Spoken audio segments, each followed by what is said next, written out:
What the hell is going on here? You can see Peller and Katafe involved in the altercation, and then Peller is... Oh, this shorty there. Oh, this shorty there. You got money now. Don't worry. Creator Katafe, and then Katafe also found destroying Peller's car. And what the hell is going on here? How many two grown up mature adults be doing this kind of nonsense right on the road?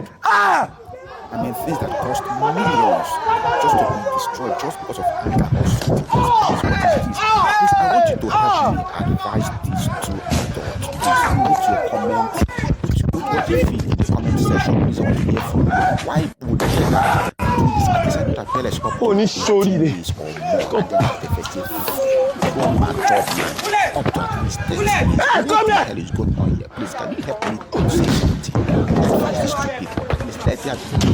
And just because of anger, they will be destroying cars like what millions. Your father. This is how it's supposed to be. Your father.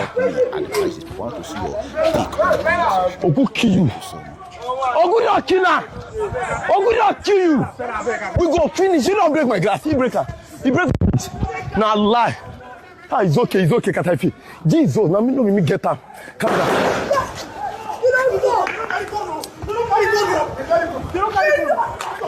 Him! Hey!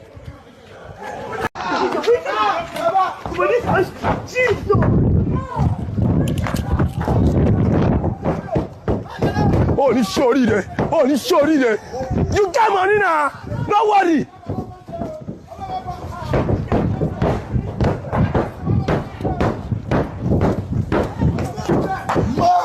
Go! Oh, the cool there. Hey! Ah!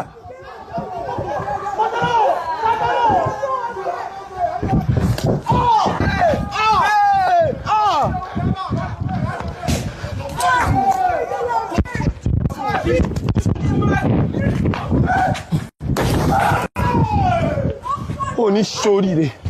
Go. Hey, come here.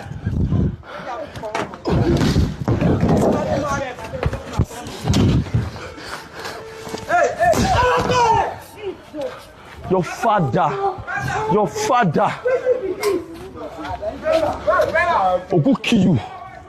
Ogu not kill her. Ogu not kill you. We go finish. You don't break my glass. He break her. He break it. Now lie. Ah, it's okay, Katafi. Jesus, now me get up. Come down.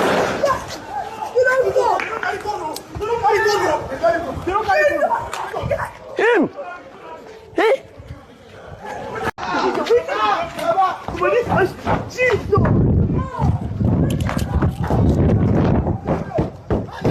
Oh, this shorty there. You got money now. Don't worry.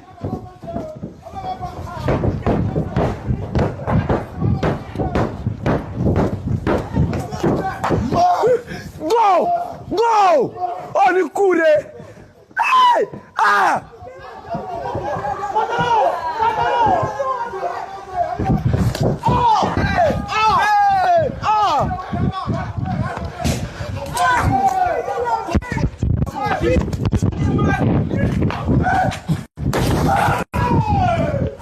Oh, ni shorty there. Go.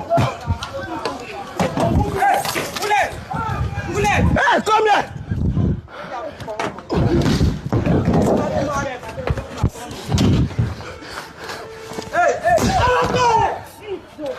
Your father.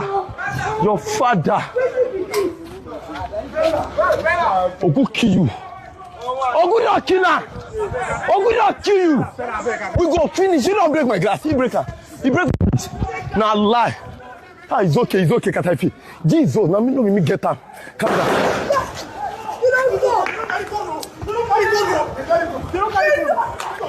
Him.